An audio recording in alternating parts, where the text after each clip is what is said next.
যারা মান আহাব্বা লিল্লাহ ওয়া আবগাদা লিল্লাহ ওয়া আতা লিল্লাহ ওয়া মানা লিল্লাহ ফাকাদ ইস্তাকমালাল ঈমান, যারা ভালোবাসে আল্লাহর জন্য, দুশমনি করে আল্লাহর জন্য, আত্মীয়তা করে আল্লাহর জন্য, বিচ্ছেদ হয় আল্লাহর জন্য, অর্থাৎ তারা যখন কোনো কথা বলবে ওই কথার উদ্দেশ্য আল্লাহ হবে। কোনো মানুষকে যখন ভালোবাসবে উদ্দেশ্য থাকবে আল্লাহর জন্য, কোনো মানুষের সঙ্গে দূরত্ব বজায় করবে উদ্দেশ্য থাকবে আল্লাহর জন্য। এ যুবকেরা, তরুণেরা, কিন্তু আজ বড় দুঃখ লাগে আমার উলামা ভাইদের মধ্যে একদল উলামার ইতিহাস আমরা শুনেছি, হতভাগা আকবরের অর্থের কাছে বিক্রি হয়ে গিয়ে কোরআনের বিরুদ্ধে দ্বীনে ইলাহি কিতাব লিখেছিল। এই উলামা কোন হলো দুনিয়াদার উলামা, এদেরকে তাগুতি শক্তির কাছে এরা মাথাকে নত করে দিয়েছে। এই উলামার কথা আল্লাহ রসুল বলেন যে উলামারা বেহিসাব জান্নাতে যাবে, তাদের মাকাম, তাদের সম্মান এত হবে। কোন ছেলে যদি এ আমার আব্বার যুবকেরা শুনে রেখে দাও, উলামার সঙ্গে কেউ যদি এক দস্তখানে বসে খানাও খেয়ে থাকে, কিয়ামতের দিনেতে এই রকম ব্যক্তিকে ওই উলামার কাতারে আল্লাহ পাক জান্নাতি বানিয়ে দেবে। এ নওজওয়ানেরা, কিয়ামতের দিনে আল্লাহ যখন উলামাদের ঘোষণা করে দেবে, হে আমার উলামা বান্দারা যান আপনারা জান্নাতে চলে যান, তারা যখন জান্নাতে যেতে লাগবে ওই সময় এক শ্রেণীর মানুষেরা তাদের রাস্তা আগলে দেবে। হে আল্লাহ পাকের উলামা বান্দারে, দুনিয়া জমিনে আপনারা ওয়াজ করেছিলেন আল মারউ মা মান হাব্বা, দুনিয়ায় যে যাকে ভালোবাসবে তার সঙ্গে জান্নাতে যাবে। দুনিয়া জমিনে আপনাদেরকে আমরা মহব্বত করতাম, আপনাদের মাহফিলে যেতাম, আপনাদের কথা মতো চলতাম, আপনাদের পিছনে দাঁড়িয়ে থাকতাম, আপনাদের হয়ে ঢাল হয়ে ঘিরে রাখতাম, আপনাদের উপরে কোন আঘাত আসলে আমরা খাওয়া দাওয়া ছেড়ে দিয়ে, ঘর বাড়ি ছেড়ে দিয়ে, কিসের কথা না ভেবে আপনাদের জন্য ছুটে যেতাম। আপনাদের জন্য দুনিয়ায় অনেকের সঙ্গে আমাদের সম্পর্ক নষ্ট হয়েছে, কারণ আপনারা বলেছিলেন বাবারা এদের সঙ্গে মিশে না, বাবা আপনাদেরকে মেহমানদারি করেছি, আপনাদেরকে পেয়ার করেছি, ভালোবেসেছি। আজ আপনারা জান্নাতে চলে যাচ্ছে আমাদেরকে বাদ দিয়ে, এটা কেমন করে হতে পারে? আপনারাই তো হাদিস শুনিয়েছেন, বুখারীর মধ্যে রয়েছে, এক গ্রাম্য মানুষ এসে আল্লাহ নবীকে জিজ্ঞাসা করবে, ইয়া রাসূলুল্লাহ, হাবিবাল্লাহ, কিয়ামতটা কবে হবে? আল্লাহ নবী বললে, এ বাবা ছেলে, কিয়ামত একদিন না একদিন হবে, কেননা কোরআন বলেছে ইজা ওয়াকাতিল ওয়াকিয়া লাইসা লিওয়াকাতিহা কাসিবা, কিয়ামত অবশ্যই হবে যার মধ্যে কোনো সন্দেহ মিথ্যা না। তবে বাবা ছেলে রে, মাদাত্তালাহা, তুমি কিয়ামতের জন্য কি তৈরি করেছো, কি প্রস্তুতি হয়েছো? কেন কোরআন বলছে তানজুরু নাফসুম মা কদ্দামাত লিগাদ, প্রতিটা নফসের উচিত পরকালে ভাবা। তা তুমি যে কিয়ামতের খোঁজ নিচ্ছ, এটা তো হবে, তা তুমি কি তৈরি হয়েছো? ওই যুবকটা বলতে লেগেছে, ফাকামা দাতুলহা কাসীরা সালাতি ওয়া সিয়ামি, ইয়া রাসূলুল্লাহ, হাবিবাল্লাহ, বেশি বেশি নামাজ রোজা করতে পারিনি, ইল্লা তবে আন্নী উহিব্বুল্লাহ ওয়া রাসূলুহু, আমার অন্তরে, আমার কলবে, আমার হৃদয়ে সব থেকে বেশি আল্লাহ ও নবীকে মুহাব্বত করি। এই কথাটা শুনে নবী আমার উত্তর দিয়েছিলেন, আল মারউ মা মান হাব্বা, এ বাবা সাহাবারা শুনে রেখে দাও, দুনিয়ায় যে যাকে ভালোবাসবে তার সঙ্গে জান্নাতে যাবে। আমরা উলামারা এই হাদিস আপনাদেরকে শোনায়, আপনারা শুনে রাখছেন, কিয়ামতের দিনে ওই সময় জিজ্ঞাসা করা হবে, আপনারাই তো বলেছিলেন দুনিয়ায় যে যাকে ভালোবাসবে তার সঙ্গে জান্নাতে যাবে। আজ আমরা আপনাদেরকে ভালোবেসেছিলাম, আজ আপনারা চলে যাচ্ছেন কেন? ওই সময় উলামারা আল্লাহ পাকের আরশে আজিমের দিকে ফিরে আসবে। আমার আল্লাহ পাক বলতে লাগবে, এ আমার উলামা বান্দারা কি হয়েছে তোমাদের? আল্লাহ পাক তখন এই সময় উলামারা বলবে, ও রব্বি আল্লাহ, দুনিয়ায় যারা আমাদেরকে বিয়ার করত, আমাদের কাতারে দাঁড়াতো, আপনার দিনের প্রচারের জন্য আমাদের বডিগার্ড হয়ে থাকতো, আমাদের সহযোগী হয়ে থাকতো, আমাদের কাতারে বসে থাকতো, এরা যদি সাথ না দিত আল্লাহ, হয়তো আমরা দিন প্রচার করতে গিয়ে হাজারো বাধা শিকার হয়ে যেতাম। ঠিক না বেটি? তোমরা যদি না সাথ দিতে, এই দিন প্রচার করতে গিয়ে আমাদের বাধা হতো না? হতো না আরো? কিন্তু বাধাকারীরা ভাবছে যে না, বাধা দিতে গেলে ওদের পাশে প্রচুর লোক আছে, তাহলে এটা তোমরা ওসিলা না? আমি যেমন দিন প্রচার করছি, একটা মহান কাজ, তোমার ওসিলাতেই তো এই মহান কাজটা হচ্ছে, তুমি কেন বেকার যাবে? হ্যাঁ, এবার শোনো, আল্লাহ তাদের বড় অবদান ছিল, তাই আজ তাদেরকে আমরা শুনিয়েছিলাম, দুনিয়ায় যে যাকে ভালোবাসবে, দুনিয়ায় সে তার সঙ্গে পরকালে জান্নাতে যাবে। এই রাসূলের হাদিস তাদের কাছে শোনাতা, ও আমার আল্লাহ, আজ তারা বড় আশা নিয়ে আবদার জানিয়ে রুখে দিয়েছে রাস্তা, কেন আমরা তাদের সঙ্গে জান্নাতে যাব না? আমার আল্লাহ বা বলবে, এ আমার উলামা বান্দারে, সাদ্দাক্তা, তারা সত্য কথা বলছে। আমার হাদিসের হাদিস, আমার হাবিব যে হাদিসের কথা বলেছে, আমার হাবিবের কথাটাও হলো ওহী, কোরআন ওহী, একটা ওহী মাতলু আর একটা ওহী গায়র মাতলু।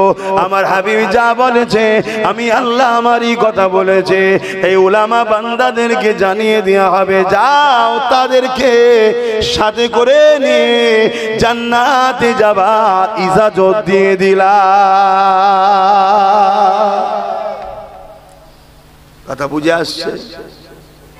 এবারে ভাবু, দুদিনের দুনিয়া, আজ আছে কাল নাই, আজ আছে কাল নাই, কিন্তু আখিরাতের কথাও তো মাথায় রাখতে হবে।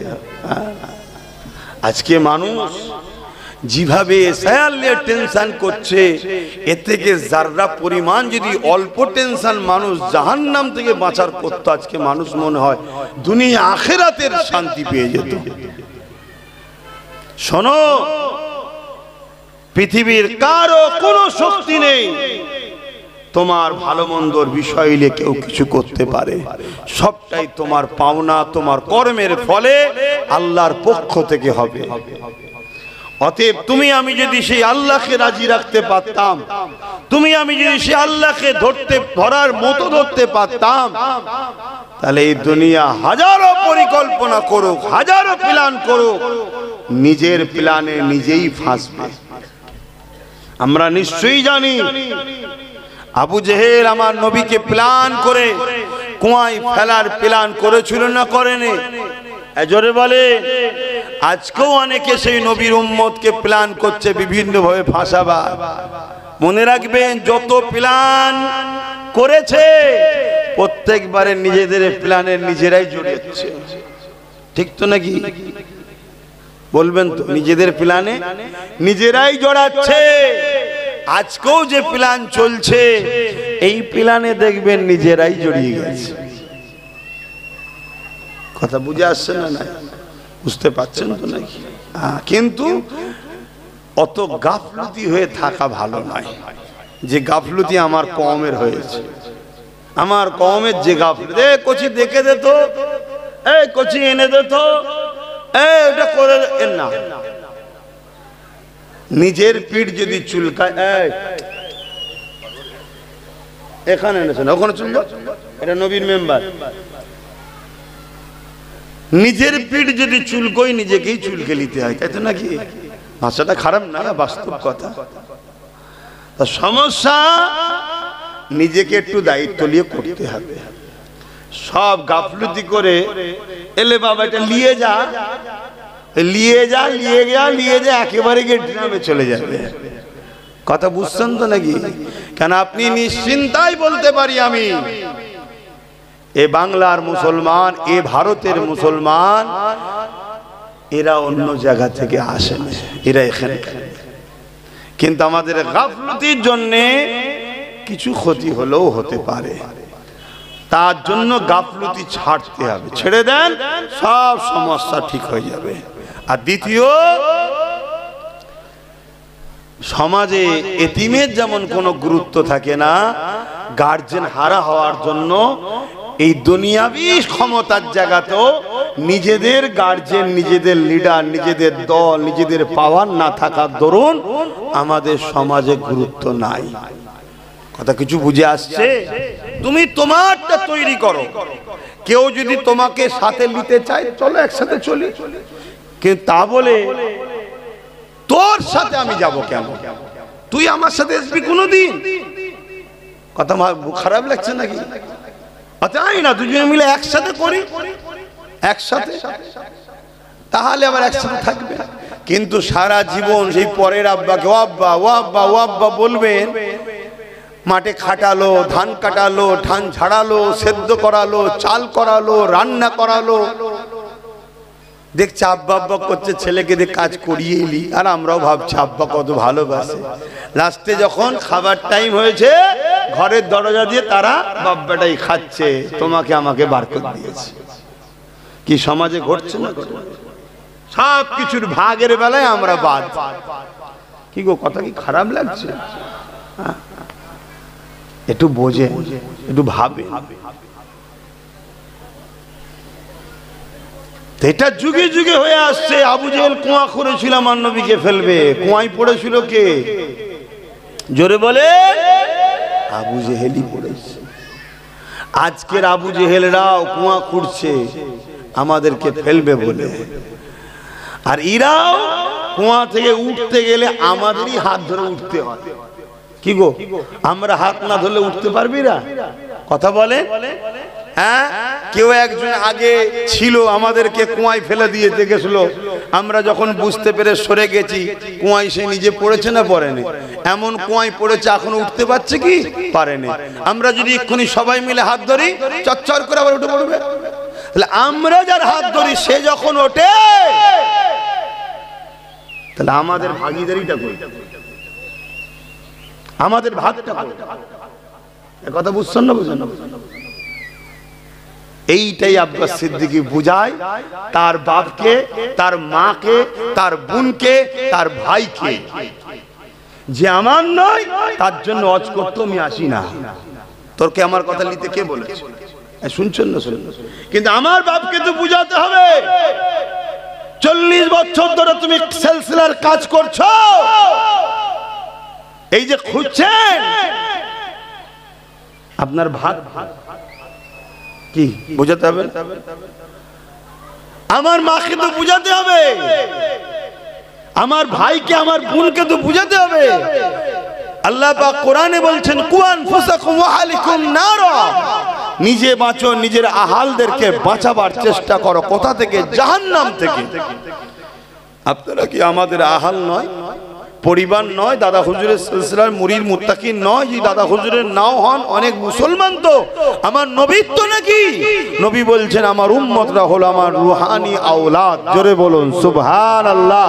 সেই নবীর ঘরের ছেলে হিসাবে, একজন দ্বীনের আলেম হিসাবে নবীর উম্মতদের বুঝাবার দরকার আছে না নাই? যদি কেউ সে নবীর উম্মত না হয়, ইমানদার, তাহলে তোমার প্রশ্ন নয়, তাহলে তোমার কথা নয়। কি গো, বোঝানো দরকার আছে না নাই? অসুবিধা হচ্ছে আপনাদের? মনে রাখেন, তামাম পৃথিবীতে যুগে যুগে যুগে যুগে আমাদের অসতর্কে, আমাদেরই ভুলের জন্য ইসলামের বড় বড় ক্ষতি হয়েছে।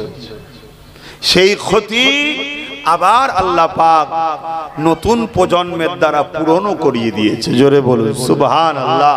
কিন্তু আমাদের গাফলতির জন্য ক্ষতি হয়েছে, যে ক্ষতি আজ ভারতবর্ষ হতে চলেছে আমাদের ক্ষতির জন্য। একটা ছোট্ট উদাহরণ দিচ্ছি, ছোট্ট একটা উদাহরণ দিচ্ছি।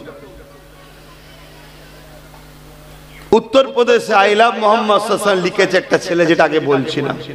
বলো তো ভাই, ব্যানারে লিখেছে তোমার বিবেক কি বলছে? এটা কোনো অন্যায়? আমি রবিকে ভালোবাসি, একটা ব্যানার। এখানে লেখা আছে এবিএস মডেল স্কুল, একটা ব্যানারে দেখুন, পীর আবু বকর সিদ্দিক নলেজ সিরিজের করেছে ওই স্কুলে 2025-এ আবার নতুন বাচ্চা ভর্তি লিবার অ্যাড। অর্থাৎ আমি একটা কাজ করছি তার প্রচার। আমি নবী মুহাম্মদ সাল্লাল্লাহু আলাইহি ওয়াসাল্লামকে ভালোবাসি, এটা আমার ভালো লেগেছে, এটা লিখেছি, এতে অপরাধটা কি? কত লোক ভারতের খবর পাকিস্তানকে দিয়ে দিচ্ছে, সেটা অপরাধ নয়? এ কথা বুঝছো না? তাদের তো ধরছে না। কত লোক ভারতের পতাকা তোমাদের এই বনগা কোন স্টেশনে বেঁধেছে, জেল দিল, ধারা হালকা দিল, পরের দিন কোর্টে জামিন হয়ে গেল, বিশেষ এক রাজনীতির দলের লোকেরা তাকে ফুলের মালা দিয়ে আবার ঘরে নিয়ে যাচ্ছে। শুনছেন তো? মানে ইরাদা ছিল কি, পতাকাটা বাঁধাবো পাকিস্তানে, তারপরে বলবো মুসলমানরা টিঙ্গেছে, এলাকার মুসলমানদের ধরপকড় করো, জেলে ভরো। কিন্তু হাতে নাতে ধরা পড়ে গেছে, যখন দেখছে আরে আমার কর্মী তো ধরা পড়ে গেল, হালকা ধারা দিল। কেন? প্রশাসন কিছু করেনি, ওপর থেকে হ্যালো, ধারাটা হালকা দিবি, কেসটা বেশি দিবি না, চলে এলো নাকি? বুঝতে পারছেন তো নাকি? প্রশাসন দেখছে, যা আমি কি করবো, আমার চাকরি চলে যাবে, চলো হালকা ধারা। পরের দিন কোর্টে উঠলো, জামিন হয়ে গেল। শুনছেন? আর শারজিল ইমাম উমর খালিদ নাম জানেন? চেনেন আপনি? চেনেন?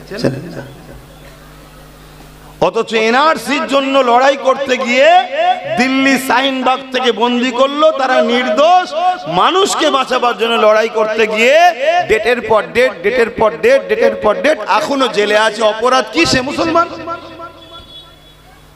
আর এখানে পাকিস্তানের পতাকা বাঁধছিল, এদেরকে ধরে পরের দিন ছেড়ে দেওয়া হলো।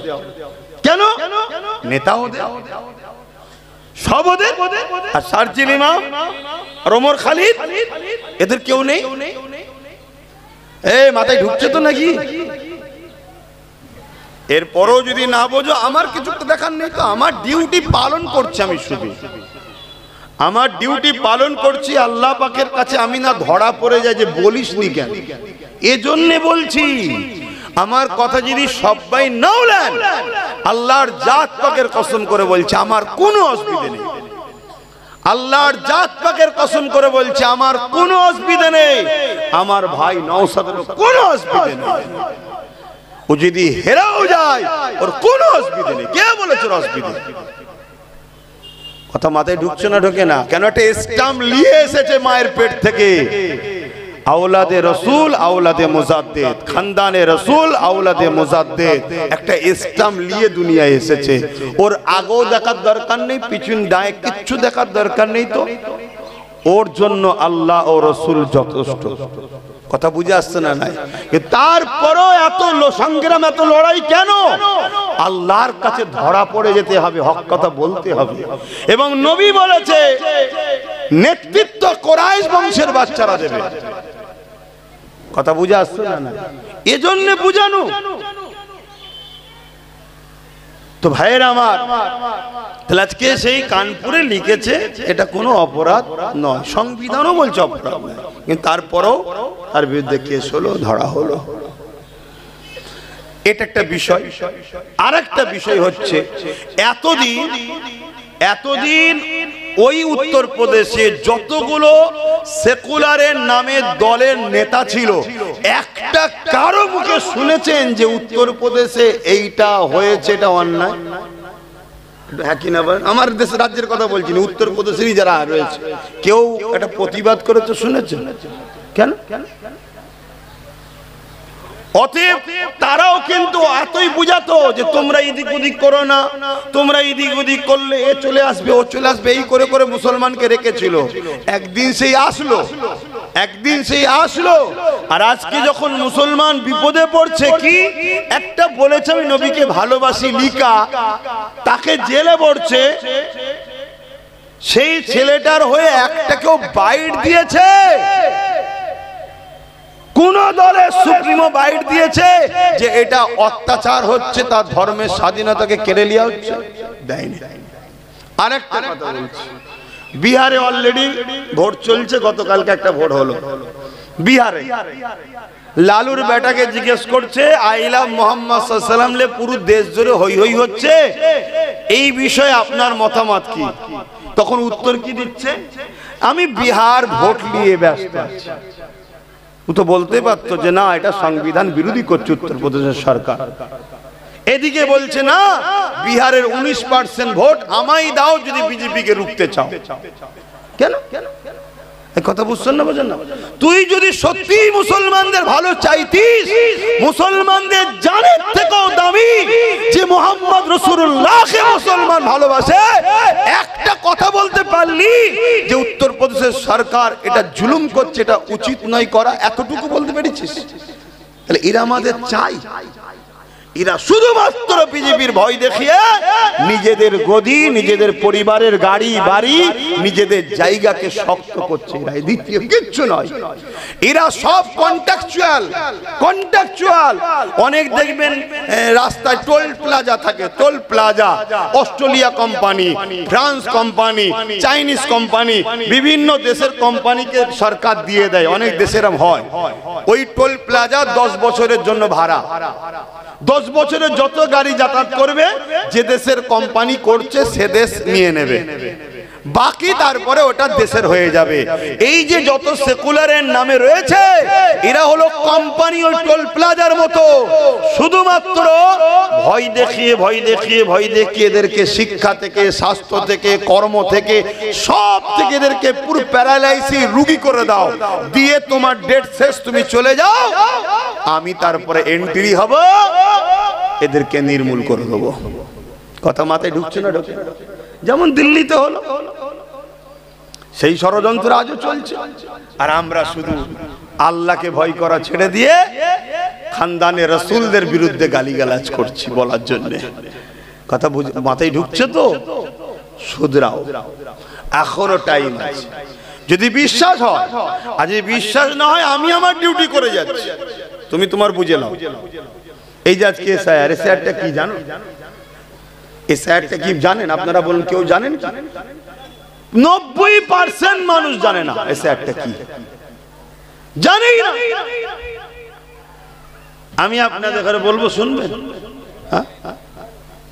এসআইআরটা হলো ওয়াকফ আন্দোলনকে ভোলানো, এসআইআরটা হলো চাকরি যে দিতে পারেন মাইন্ডকে ডাইভার্ট করা, এসআইআর হলো দেশ যে ধ্বংসের দিকে চলে গেছে, কেন্দ্র সরকার দেশ চালাতে পারছে না, মাইন্ডকে ডাইভার্ট করে দেওয়া। এসআইআর হলো বেকারত্ব বেড়ে গেছে, তাকে খামোশ করিয়ে দেওয়া, এটাই তো এসআইআর।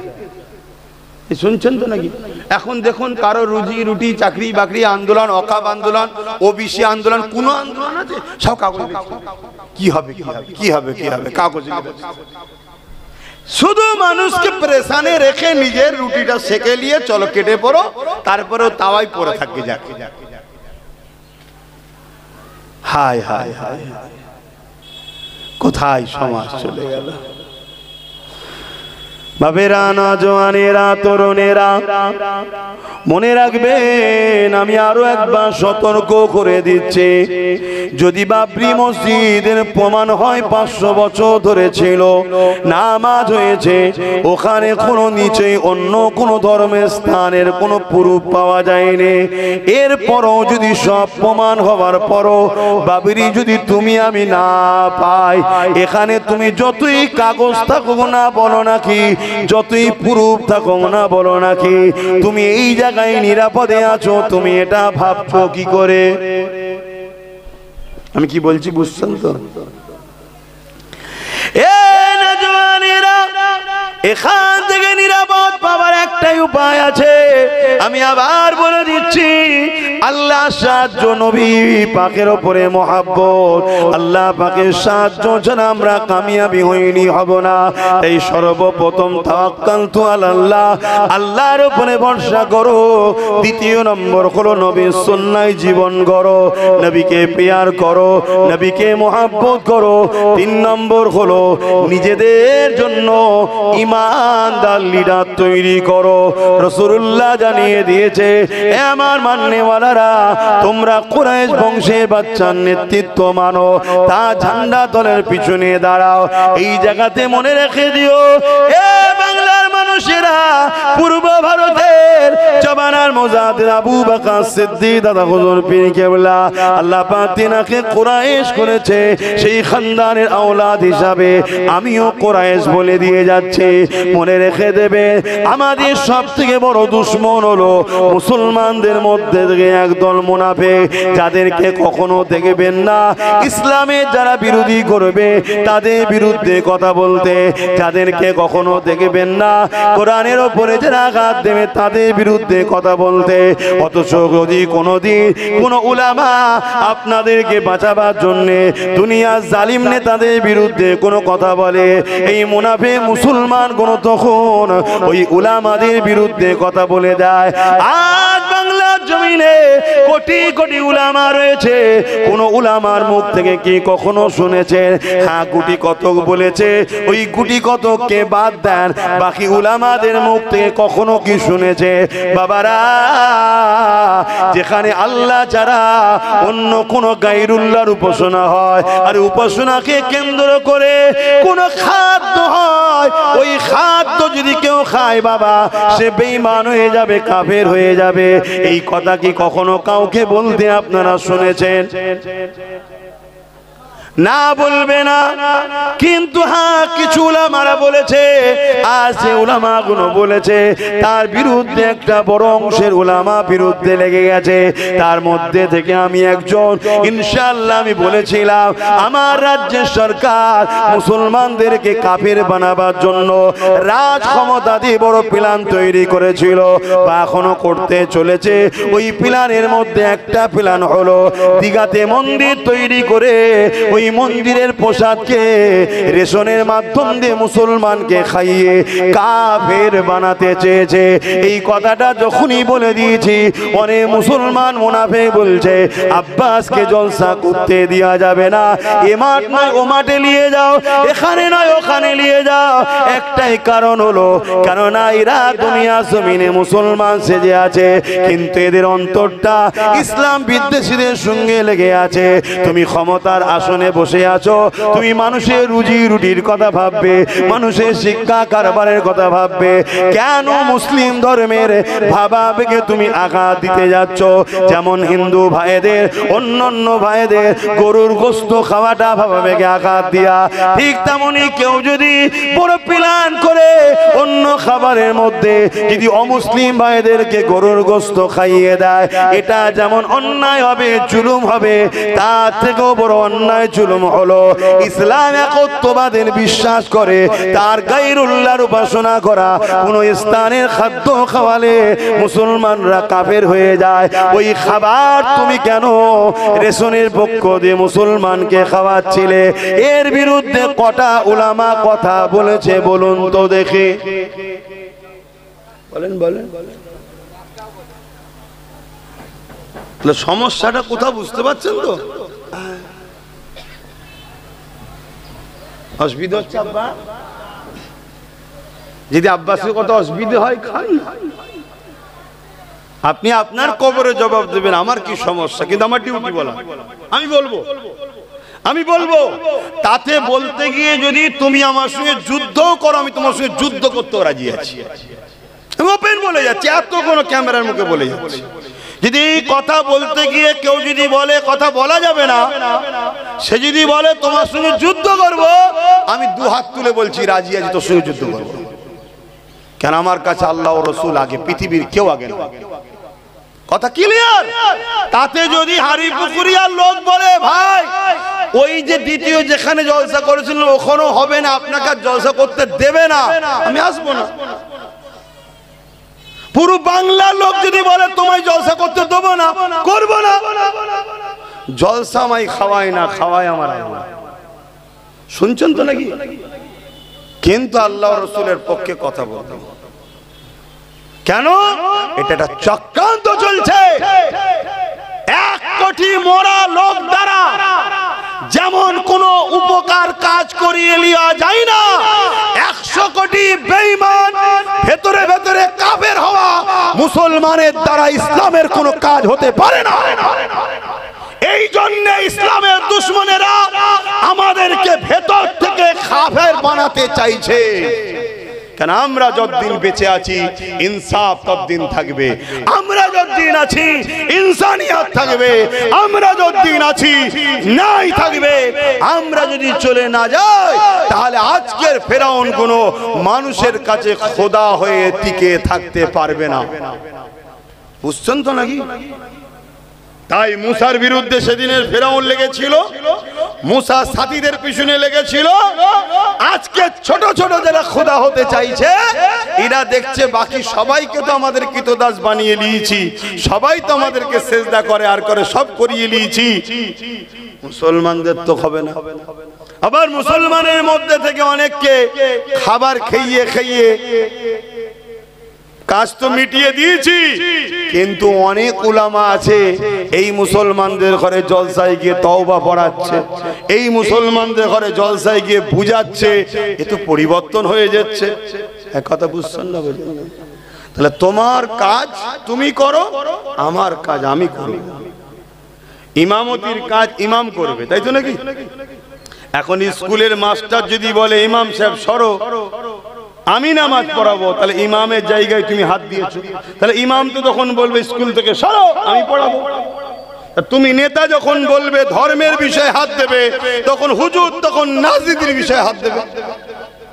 এক কথা বুঝছেন না? বোঝেন না? তুমি কেন বললে যে কোরআন শেষ হয়ে যাবে আমার উন্নতি শেষ হবে না? তোমাকে এটা বলার অধিকার কে দিল?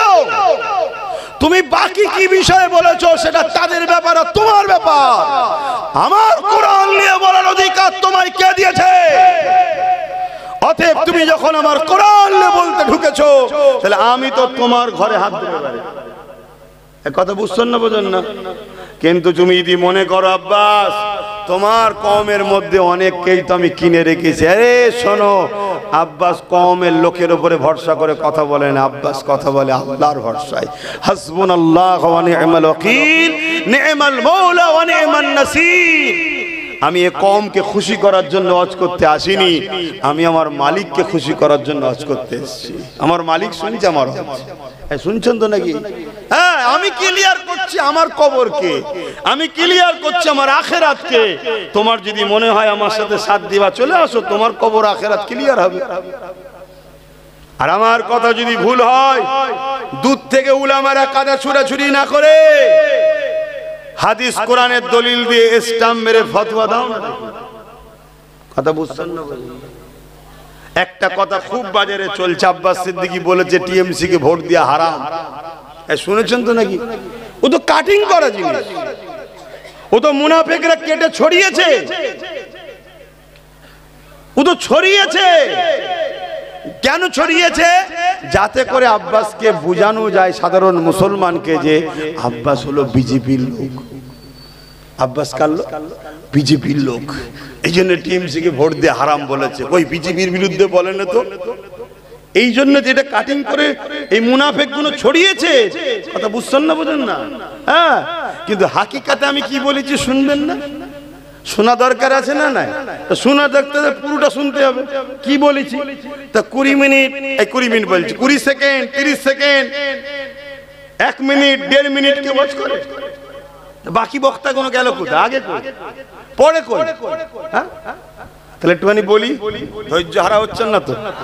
10 মিনিটের মধ্যে কাজ ছেড়ে দেবো। এই কমিটি, অসুবিধা হচ্ছে? তোদের ভয় লাগছে নাকি? ভয় লাগলে পরের বার দাওয়াত করবি নি। দাওয়াত করার সময় তো জোর করে যে করি, ভাই জান নিতে হবে। কোথায় গেল আমার আলী ভাই? ভয় লাগছে নাকি? দুনিয়ায় যদি কপালে জেল খাটা থাকে ঘুরে আসবেন, অসুবিধা কি আছে? কপালকে কেউ চেঞ্জ করতে পারে? দুনিয়ায় যদি মার খাওয়া কপালে মার খেয়ে নেবেন, অসুবিধা কি আছে? কিন্তু আখিরাতটা আপনার কামিয়াবি হবে যদি আপনি হকের পক্ষে থাকেন। কতদিনের দুনিয়া? আলী ভাইয়ের কত হলো? বয়স কত হলো? 48, একদম শেষের দিকে। খুব টেনে মুড়ি কতদিন? আচ্ছা লাও না, 30 বছর আরো বেরিয়ে দিলাম, লাও, আল্লাহ ভালো জানে। 40 বছর আল্লাহ ভালো জানে। 50 বছর, আচ্ছা আর 100 বছর দিলে খুশি? আল্লাহ ভালো জানে। কিন্তু গড় কি বলছে, গড়টা কি বলছে? 70-80, এর উপরে তো কেউ যাচ্ছে না। ঠিক আছে, তারপরেও ধরে নিলাম 100 বছর, তারপরেও মরণ আছে না নাই? আমি এটাই বুঝতে চাইছি, মরণ আছে না নাই?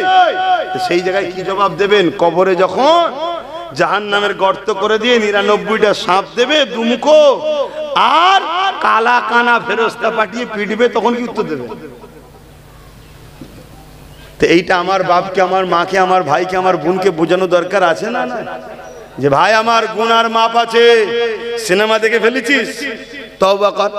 গান শুনেছিস, তওবা কর। যাত্রা গেছিস, তওবা কর। মদ খেয়ে ফেলেছিস, তওবা কর।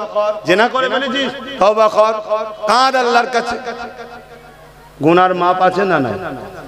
কিন্তু ইসলামের দুশ্মনী করলে, ক্ষতি করলে, তা আমার কম কি বুঝাতে হবে না? এই ভাই, ইসলামের না ক্ষতি হয়ে যায়। উপকার যদি করতে নাও পারিস, ক্ষতি করিস নি ভাই, এটা বুঝাতে হবে তো নাকি? আর এইটা বুঝাতে গেলে যারা ইসলামের ক্ষতিকারক তাদের গায়ে লাগবে না লাগবে না? কথা বলো। এখন যদি লেগে যায়, তাহলে কি ফেরাউনের বিরুদ্ধে বলা বন্ধ? আবু জেলের বিরুদ্ধে বলা বন্ধ? এই উদ্বার বিরুদ্ধে বলা বন্ধ? বলছেন না, ওখানে বলুন না। আজকে জ্যান্ত ফেরাউনের বিরুদ্ধে বলবেন না। কেন? বলছে এ তো বেঁচে আছে, ও তো মরে গেছে, ও তার আসতে পারবে না, ওর বিরুদ্ধে হদ্দ বলা বলেন। ও না, ওর বিরুদ্ধে 100 বার বলা হয়। ওকে তো আল্লাহ দেখিয়েছে আমাদেরকে উদাহরণ হিসাবে, ওর সঙ্গে যার মিলবে সেই ফেরাউনের থেকে বিরুদ্ধে থাকতে হবে। এই জন্যই তো আল্লাহ এজিদকে তৈরি করেছে। তো চলেন, নামাজের সময় হয়ে আসছে, আমি ছোট্ট করে এটা বলে দিই। আমি অ্যাকচুয়ালি বলেছি কি জানেন, ইসলাম বলছে অন্যায় দেখলে হাত দিয়ে রোকো। ইসলাম কি বলছে, আমার রসুল কি বলছে? অন্যায় দেখলে একটু সাড়া দেবেন, 10 মিনিটের মধ্যে হয়ে যাবে। অন্যায় দেখলে হাত দিয়ে রোকো। যদি হাত দিয়ে রুখতে না পারো, হাতে ক্ষমতা নেই, দুর্বল মানুষ, তাহলে মুখ দিয়ে অন্যায়ের প্রতিবাদ করো। যদি অন্যায়ের প্রতিবাদ মুখ দিয়ে করার ক্ষমতা নেই, তাহলে কমসে কম অন্তর থেকে ঘৃণা করো। এই অন্তর থেকে ঘৃণা করাটা হলো ইমানের শেষ স্তর, একেবারে দুর্বল ইমান। এরপরে ইমানের আর কোনো স্তর নাই। তাহলে আজকে কেন্দ্র সরকার, আমি ঠিক এইভাবে বলবো, আজকে কেন্দ্র সরকার ওয়াকফ কালা কানুন করে আমার মসজিদ, আমার কবরস্থান, আমার ঈদগাহ, আমার খানকা নিয়ে নিচ্ছে, দখল করে নিচ্ছে। সেগুলোকে প্লেন করে দিয়ে বড় বড় শপিং মল, বড় বড় সিনেমা হল, থিয়েটার, কল কারখানা আদানি আম্বানির জন্য হবে। এটা নাই করছে না অন্যায় করছে? এটা আওয়াজ দিয়ে বলবেন অন্যায়। তাহলে রাসূলের হাদিস, অন্যায় দেখলে তাহলে কেন্দ্র সরকারের বিরুদ্ধে হাত দিয়ে লড়তে হবে। হাতে ক্ষমতা নেই, আছে ক্ষমতা নেই, তাহলে মুখ দিয়ে প্রতিবাদ করতে হবে। ধরেন কোন মুসলমান এমনও আছে মুখ দিয়ে প্রতিবাদ করারও ক্ষমতা নেই, তার উচিত কি? ঘন্না করতে হবে। যদি এটাও না করে কোন মুসলমান যদি কেন্দ্র সরকারকে ভোট দেয়, তার মানে তাকে সাপোর্ট করলো, আরো শক্তিশালী হোক। সে শক্তি হয়ে কি করবে? আরো মসজিদ মাদ্রাসাকে ভাঙবে। তাহলে তুমি সাপোর্ট করলে না করলে না, কথা বুঝছেন? তাহলে তার মধ্যে কি ঈমান থাকবে? এইটা আমি প্রথম বলেছি যে কেন্দ্র সরকারকে ভোট দিলে ঈমান থাকবে না। দ্বিতীয় আমি কি বলেছি? কেন্দ্র সরকারের বিরুদ্ধে লড়াইয়ের প্রতিবাদের দরকার আছে না নাই? প্রতিবাদ করতে গিয়ে হঠাৎ করে যদি রাজ্য সরকার বলে দিল্লি গিয়ে আন্দোলন করো, আর আজকে কলকাতায় নেমে ঘুরছে, দিল্লি গিয়ে আন্দোলন করো, বাংলায় আন্দোলন হবে না। যদি বাংলায় কেউ আন্দোলন করো, গুলোগুলি করো, আমি তার সব থেকে বড় দুশ্মন হব। ও আমি বিজেপির বিরুদ্ধে আন্দোলন করলে তুমি আমার দুশ্মন, তার মানে কি তুমিও চাইছো মসজিদ মাদ্রাসা ভাঙছে, ভাঙুক, রুকা যাবে না। কথা মাথায় ঢুকছে না কেন? তাহলে তুমি মসজিদ মাদ্রাসার দুশ্মন না বন্ধু? জোরে বলুন। তা যে দুশ্মন হয় তাকে হাত দিয়ে রুখতে হবে। যদি হাতে ক্ষমতা না থাকে, মুখ দিয়ে প্রতিবাদ। যদি মুখে প্রতিবাদ নাই, অন্ততে ঘৃণা করতে হবে। এরপরেও না করে কোন মুসলমানের বেটা যদি একেও ভোট দেয়, ঈমান থাকবে। এইটাই তো বলেছি। অনেকে আবার বলছে তাহলে এতদিন ভোট দিচ্ছিল সব, এই এতদিন বলেছিল, এতদিনে বলেছিল যে দিল্লি চলে যাও। কথা কিছু বুঝছেন তো? এই যে একটা মুসলমান ধরুন আজকে এসছে, দাড়ি টুপি আছে, নামাজ পড়া মুসলমান, আসসালামু আলাইকুম বলবো না? বলবো না? কালকে শুধু ইসলাম ছেড়ে দিয়ে অন্য জায়গায় চলে যায়, তাকে সালাম দেওয়া যাবে? তাহলে এতদিন এ বলেন দিল্লি চলে যাও, তাই এতদিন যদি কেউ দেয় বা দিতে বলে সমস্যা তো নেই, কিন্তু আজ যখন ও মসজিদ মাদ্রাসার বিরুদ্ধে, আর সাপোর্ট করা যাবে? আরো একটা কথা, যদি কেউ বলে কোরআন মিটে যাবে, তার মানে সে কোরআনের পক্ষে না বিরুদ্ধে? যে কোরআনকে মিটাবার কথা বলে কোরআনের বিরুদ্ধে, তাকে তুমি সাপোর্ট করা মানে তার ওই কথাকেও তুমি সাপোর্ট করলে, তাকে শক্তিশালী করলে। আজ মুখে বলেছে, কাল বাস্তবে করবে, তার কি মান থাকবে?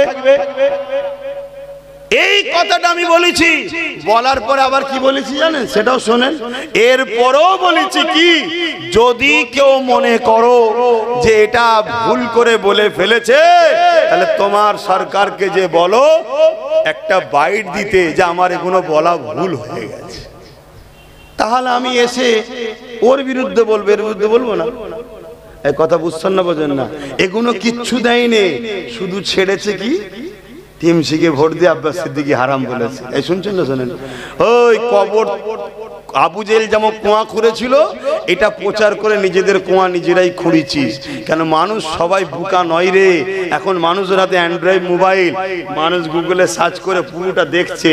আর যাদের মধ্যে ঈমান আছে, সে দুনিয়ার স্বার্থে যদি এ সাপোর্ট করেও থাকে, আমার বক্তব্য আলোচনা শোনার পরে তার দিল জাগবে আল্লাহর ভয়েতে। কোরআনের দুশ্মন, মসজিদের দুশ্মন, মাদ্রাসার দুশ্মন। দুর্গাপুরে বোলডুজার দিয়ে রাজ্য সরকার মাদ্রাসা ভেঙেছে, এবং মিড ডে মিলের খাবার রাস্তার কুকুরের বাচ্চাকে দেবো, তো মাদ্রাসার বাচ্চাদের দেবো না, এই রাজ্য সরকার বলেছে। এই সরকারকে কোনো ইমানদার ভোট দিতে পারে না। কথা মাথায় ঢুকছে না? ঢোকে না? যদি দেয় তার ঈমান থাকতে পারে না। এইটাই তো বলেছি। এবারে এই যদি এর ভুলটাকে স্বীকার করে নেয়, যে আমার ওই কোরআন শেষে বলাটা ভুল হয়েছে, দিল্লি চলে যাও বলাটা ভুল হয়েছে, আন্দোলন তোমরা করো, রাস্তা যেন জাম না হয়, একটু আমার দিকেও খেয়াল রেখো, কেন আমি তো তোমাদের সাথে আছি, কি? তাহলে ভিন্ন বিষয়।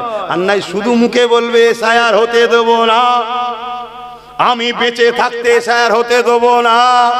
এসআইআর চালু হয়ে গেছে, উনি মরে গেছে, এমন কোনো রিপোর্ট আছে নাকি? চালু হয়ে গেছে। কথা বুঝছেন না? বোঝেন? এগুলো শুধুমাত্র মুসলিম তোমাকে আমাকে বিশেষ করে বোকা বানাচ্ছে। আবার আজকে কি বলছে? বেঁচে থাকতে এনআরসি হতে দেবো না। আরে এনআরসি কোথা থেকে এলো? কথা বুঝে আসছে না? যদি বলেন না এনআরসি হচ্ছে, তাহলে অন্য অন্য রাজ্যে এসআইআর কে কেস করে তাদের বিধানসভায় বিল পাস করে এসআইআর বন্ধ করে দিচ্ছে অন্য অন্য রাজ্য। জানেন তো নাকি? খবর রাখেন? অন্য রাজ্য এসআইআর কে বিল পাস করে বন্ধ করে দিয়েছে, তার রাজ্যে এসআইআর হচ্ছে না। তাহলে আপনার তো 215টার উপরে এমএলএ, আপনি কেন বিধানসভায় বিল পাস করে এসআইআর বন্ধ করলেন না? দ্বিতীয় নম্বর কথা, 90,000 এসআইআর করার জন্য অফিসার আপনি দিলেন কেন? 3 নম্বর কথা, 221 কোটি টাকা আপনি কেন খরচ করছেন এসআইআর করার জন্য? অতএবিরা দুজন মিলে এক শ্রেণীর লোককে শেষ করবে, যারা হলো গরিব। কি গরিব? আমার কাছে হিন্দু, মুসলমান, আদিবাসী, সাঁওতাল, বাগদি বুঝিনি, গরিব। কাকে ক্ষতি করবে? গরিব। কথা মাথায় ঢুকছে? এই হচ্ছে কথা।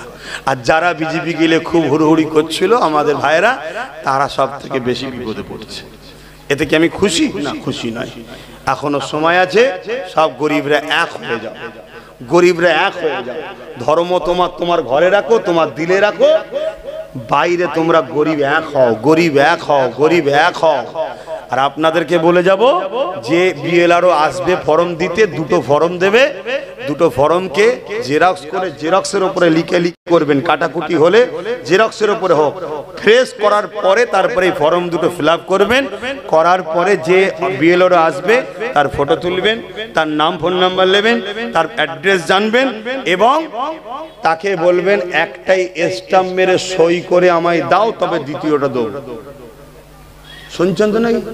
নিয়ে সেটাকে 2-3টে জেরক্স করে একটা মোবাইলে ফটো তুলে যত্ন করে রেখে চুপচাপ বসে থাকুন। কথা বাতাই ঢুকছে? ফর্ম যদি আসে আপনি নিশ্চিন্তায় থাকুন, ফর্ম না এলেই টেনশন। ফরম সব বাড়িতে যাবে না, শুনছেন তো নাকি? এক এক বাড়ি নোটিশ যাবে, এক বাড়িতে ফরম যাবে। কথা বুঝে আসছে? অতএব আশা করছি আপনাদের বাড়ি সব ফরমই আসবে ইনশাআল্লাহ। আল্লাহ আপনাদের হেফাজত করুক।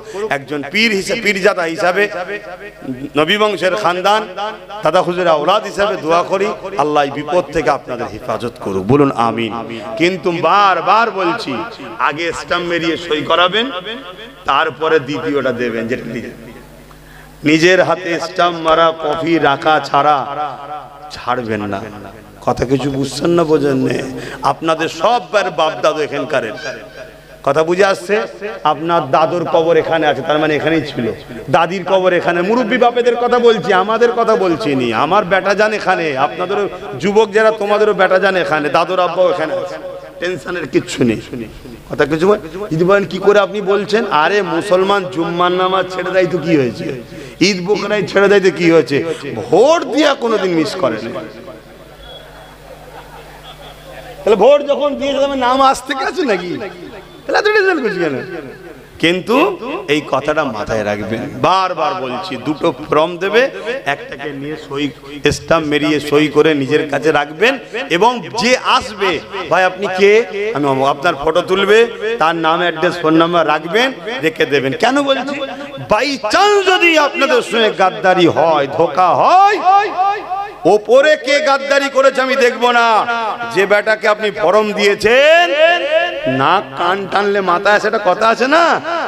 আমি আপনাদের ভালোবাসার মানুষ হিসেবে, পীর ভাই হিসেবে বলে যাচ্ছি, বাবাজি হিসাবে, আল্লাহ একটাই আমার ভাই দিয়েছে, একটাই সারা বাংলা কাঁপাচ্ছে, তার দ্বারা দিয়ে কেস লড়বো, আপনাদের পাশে থাকবো। কথা মাথায় ঢুকছে না? ঢোকে না? বাকি কে আপনাদের সাথ দেবে আমি জানি না। কেন অনেকে সাপ হয়ে কামড়াচ্ছে, উজা হয়ে আবার ঝাড়ছে। 90,000 দিয়ে দিয়েছে, আবার বলছে হতে দেব না। যাত্রীকে কি হলো? আপনি তো বিধানসভায় বিল পাস করতে পারতেন অন্য রাজ্যের মতো, যে আমার রাজ্যে হবে না, মিটিয়ে তো। কিন্তু আমি একটা বিদায় লিবার আগে বলবো একটা কথা। পশ্চিম বাংলায় বাংলাদেশ থেকে ঘুষপেটিয়া মুসলমান ঢুকেছে, এই কথাটাই বাংলায় সর্বপ্রথম কে বলেছিল বলেন? কবে বলেন তো? তখন কিন্তু এখানে অন্য সরকার ছিল, তখন চিল্লে ছিল। সেই হাওয়া এখন শুরু হয়েছে। তাহলে আপনাদের ঘরে ঘুষপেটিয়া বলেছে যিনি প্রথম, তিনি এখন নিজের খাটিয়া ঠিক করার জন্য ময়া কাদা কাঞ্চে। একটু সাবধানে চলবেন। বাকি নিতে হয় ল্যান, না নিতে হয় ল্যান। তবে বাচ্চাগুলোকে দেখে মায়া লাগে যে আপনাদের ভুলের জন্য এই বাচ্চাগুলোকে অল্প বয়সে না কাফন পরতে হয়, যেমন প্যালেস্তাইনে পড়তে হচ্ছে। প্যালেস্তাইনের লোকেরা ভুল করেছে, তাই তাদের ঘরে আজকে কাফন পরতে হচ্ছে। তাদের বাচ্চাদের ঘরে কি ভুল করেছে? দুধ খাওয়াও সাপকে নয় মানুষকে। যে জাতি সম্বন্ধে আমার কোরআন বলে গেছে যে এরা তোমাদের প্রকাশ্য দুশ্মন, তাদেরকে ওরা দুধ কলা খাইয়ে পড়া করেছিল। আজকে কি করছে দেখো না। একটু মাথায় ঢুকাবার হয় ঢুকাও, আর নয় চলো সালাম পড়িয়ে দোয়া করে দিই, তুমি তোমার ঘরে যাও, আমি আমার ঘরে যাই। কি আর বলবো? এছাড়া আর কি বলতে পারি? আপনি তো বড় হয়েছেন, ছোট তো বাচ্চা নয় যে কোলে কোলে চলে গেলাম। ইয়া নবী